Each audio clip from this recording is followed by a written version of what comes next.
ओम नमो भगवते वासुदेवाय। नमस्कार दोस्तों, स्वागत है आप सभी का हमारे चैनल भक्ति ज्ञान में।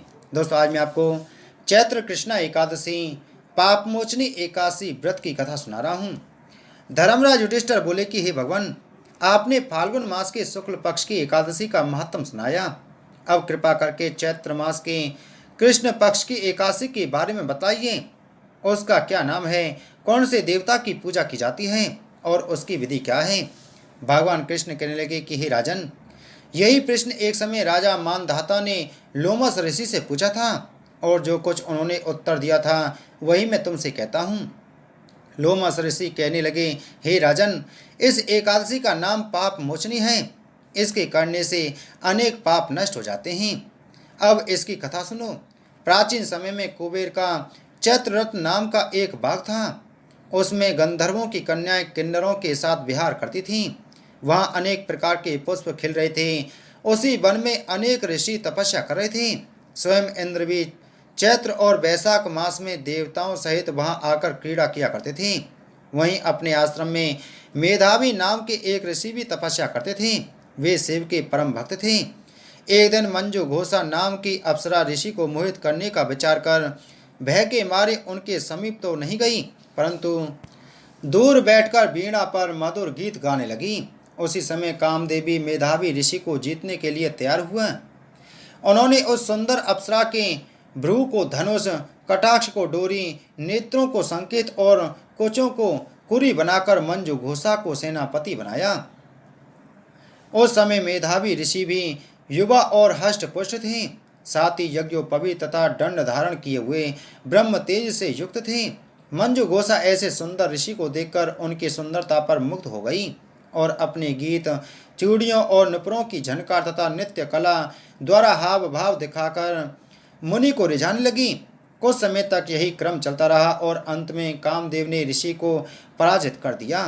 फलस्वरूप ऋषि मंजू घोषा के साथ रमण करने लगे और काम के इतने वशीभूत हुए कि उन्हें दिन तथा रात्रि का कुछ भी विचार नहीं रहा। इस प्रकार बहुत दिन बीतने पर एक दिन मंजू घोषा बोली, हे मुनि, मुझे बहुत समय हो गया है, अब स्वर्ग जाने की आज्ञा दीजिए।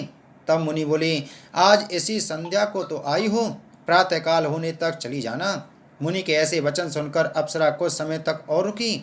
अंत में उसने पुनः मुनि से विदा मांगी तो मुनि कहने लगे कि अभी तो आधी रात भी नहीं हुई है, कुछ समय और ठहरो। यह सुनकर अप्सरा ने कहा कि महाराज, आपकी रात तो बहुत लंबी है। आप जरा स्मरण कीजिए कि मुझको यहाँ पर आए हुए कितने वर्ष बीत गए हैं।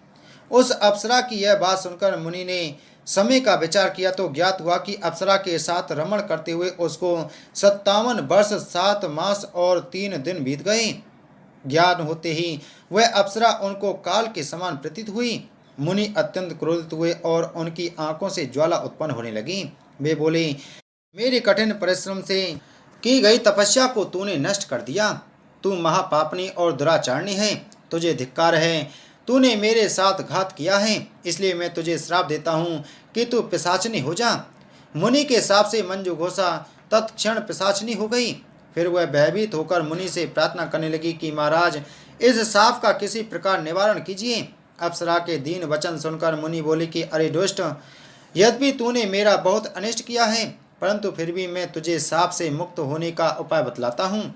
चैत्र मास के कृष्ण पक्ष की एकादशी का नाम पाप मोचनी है और वह सब प्रकार के पापों का नाश करने वाली है।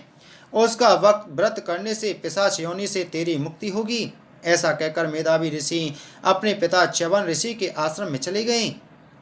मेधावी को देखकर च्यवन ऋषि कहने लगे कि अरे पुत्र, तूने ऐसा क्या अनर्थ किया जिससे तेरा सारा पुण्य क्षीण हो गया। तब मेधावी बोले कि हे पिताजी, मैंने एक अप्सरा के साथ रमण करके घोर पाप किया है। अब आप इस पाप से छूटने का उपाय बतलाइए। तब च्यवन ऋषि बोले कि हे पुत्र, चैत्र मास के कृष्ण पक्ष की पाप मोचनी एकादशी का व्रत करने से सब पाप नष्ट हो जाते हैं, इसलिए तुम इस व्रत को करो। पिता की आज्ञा पाकर मेधावी ऋषि ने भी विधि पूर्वक इस व्रत को किया, जिससे उसके सब पाप नष्ट हो गए। उधर मंजू घोषा भी व्रत के प्रभाव से पिशाच योनि से मुक्त पाकर दिव्य देह धारण करके स्वर्ग लोक को चली गई। लोमस ऋषि बोले कि हे राजन, पापमोचनी एकादशी के व्रत को करने से सब पाप नष्ट हो जाते हैं। इस कथा को सुनने तथा पढ़ने से 1000 गोदान का फल मिलता है। और इस व्रत को करने से ब्रह्म हत्या, गर्भपात, सुरापान, गुरु पत्नी से प्रसंग आदि सब पाप नष्ट हो जाते हैं और अंत में स्वर्ग की प्राप्ति होती है। इसलिए प्रत्येक मनुष्य को यह व्रत जरूर करना चाहिए। इसके करने से भगवान विष्णु की विशेष कृपा प्राप्त होती है और अंत में मुक्ति मिलती है। बोलो विष्णु भगवान की जय। बोलो एकादशी महत्तम की जय।